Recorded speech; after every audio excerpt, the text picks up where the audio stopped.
नमस्कार, मी डॉक्टर जगदीश पाटील, मुक्ताईनगर महाराष्ट्र प्रदेश काँग्रेस कमिटी सदस्य व उपाध्यक्ष महाराष्ट्र प्रदेश काँग्रेस कमिटी ओबीसी सेल आपणास आवाहन करतो की येत्या विधानसभामध्ये 20 तारखेला जे मतदान घातलेलं आहे त्यामध्ये मुक्ताईनगर विधानसभा क्षेत्रातील सर्व महाविकास आघाडीचे उमेदवार आमचे रोहिणीताई खडसे यांचा अनुक्रमांक नंबर 3 आणि त्यांची निशाणी आहे तुतारी वाजवणारा माणूस।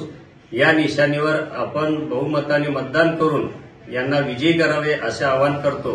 या मतदारसंघामध्ये महाविकास आघाडीच्या उमेदवार रोहिणीताई खडसे यांना या मतदारसंघाचा विकास करण्यासाठी आपण सर्वांनी साथ द्यावी। यामध्ये महाविकास आघाडीचे घटक पक्ष असलेले राष्ट्रवादी काँग्रेस पक्ष, उभाटा, शिवसेना आणि काँग्रेस हे सर्व मिळून आणि तसेच आमच्या काँग्रेसच्या विचाराचे आणि खडसे साहेबांवर विश्वास ठेवणारे अशा सर्वांनी एकजुटीनं या मतदारसंघाचा विकास करण्यासाठी रोहिणीताईंना बहुमताने विजयी करावे असे आवाहन काँग्रेस कमिटीच्या वतीने आम्ही करत आहोत। आपण नम्र विनंती आपणास की आपण जास्तीत जास्त बहुमताने ताईंना विजयी करावं असे आपणाचं आवाहन करण्यात येत आहे। नमस्कार, मी संजय मुरलीधर पाटील, जिल्हा सरचिटणीस काँग्रेस कमिटी जळगाव। मी मुक्ताईनगर मतदारसंघातील सर्व मतदार बंधूंना आवाहन करतो आणि कुराजिप गटातील मतदार भगिनींना आवाहन करतो की येणाऱ्या 20 तारखेला आपल्या महाराष्ट्रामध्ये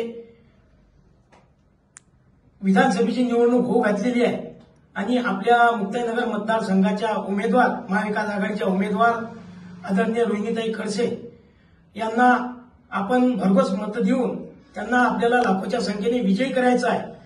बंधूंनो, अतिशय दयनीय अवस्था या आपल्या महाराष्ट्राची झालेली आहे।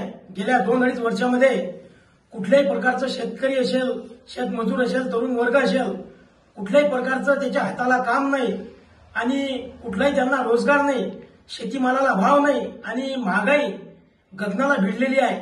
या प्रमुख कारणांमुळे मी आपण सर्वांना आवाहन करतो की महाविकास आघाडीचं सरकार या महाराष्ट्रामध्ये आपल्याला आणायचं आहे आणि आदरणीय रोहिणीताई खडसे यांची निशाणी तुतारी वाजवणारा माणूस, त्यांचा अनुक्रम नंबर 3 यांना आपलं बहुमत मत देऊन यांना आपल्याला यांचा आवाज विधानसभेत बुलंद करण्यासाठी आणि तुमची कामं करण्यासाठी तुमची सेवेची संधी त्यांना द्यावी एवढं मी आपणास आवाहन करतो आणि त्यांना आपण बहुमतांनी विजयी करावं एवढं आपल्याला विनंती करतो।